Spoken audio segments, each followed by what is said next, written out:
Hello, good morning. कैसे हैं आप सभी? आई होप आप सभी अच्छे होंगे। आज हम हिंदी भाषा शिक्षण शास्त्र का अध्ययन करेंगे। प्लीज़ चैनल को सब्सक्राइब कीजिए। इसके वस्तुनिष्ठ क्वेश्चन है।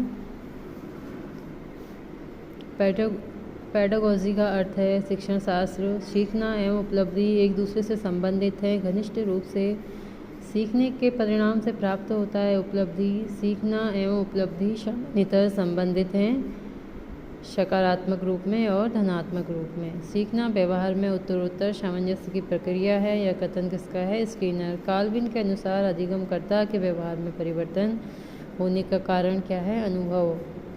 किंग्सले एवं गैरी के अनुसार व्यवहार परिवर्तन दोष का कारण अभ्यास तथा प्रशिक्षण।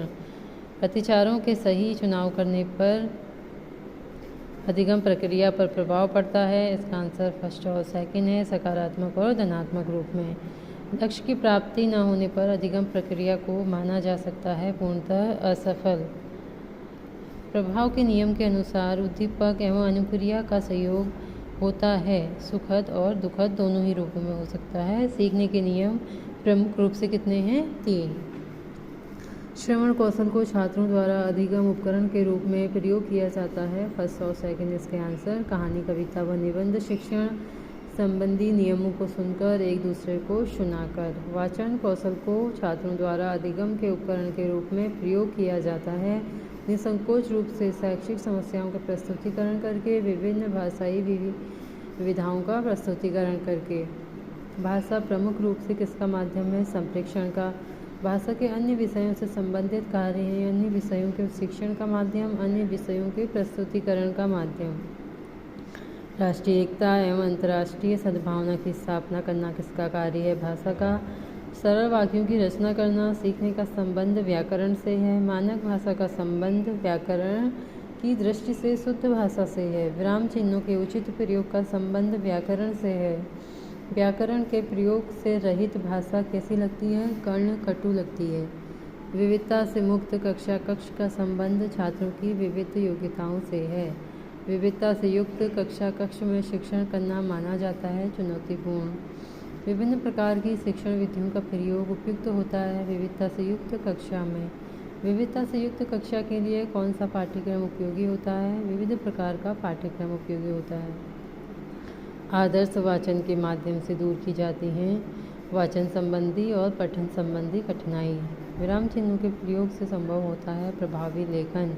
विराम चिन्हों का प्रयोग सीखना संबंधित है व्याकरण शिक्षण से। विराम चिन्हों के त्रुटिपूर्ण प्रयोग से वाक्य के स्वरूप पर प्रभाव पड़ता है, अर्थ का अनर्थ हो जाता है। व्याकरण का प्रयोग कैसे संभव है? मौखिक अभिव्यक्ति से व लिखित अभिव्यक्ति से।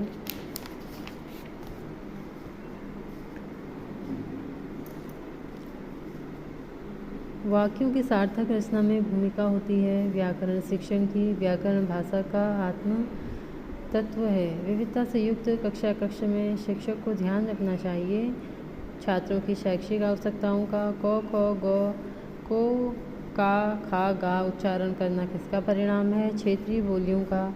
राम के परिवार में डिब्बा को सभी डब्बा कहते हैं। कारण है अशुद्ध उच्चारण वाले व्यक्तियों से संपर्क। छात्रों के मौखिक अभिव्यक्ति भय व संकोच का होना कारण बनता है अशुद्ध उच्चारण का। हकलाने व तुतलाने की प्रक्रिया कारण मानी जाती है शारीरिक विकृति का। शिक्षक के अशुद्ध उच्चारण के परिणाम स्वरूप छात्र करते हैं अशुद्ध उच्चारण और अशुद्ध लेखन। अंश और अंश तथा वंश को वंश लिखना उदाहरण है अनुस्वार संबंधी त्रुटि और चंद्र बिंदु संबंधी त्रुटि का। विशुद्धि छात्रा के स्थान पर विद्वान छात्रा लिखना उदाहरण है लिंग संबंधी त्रुटि का। Thank you.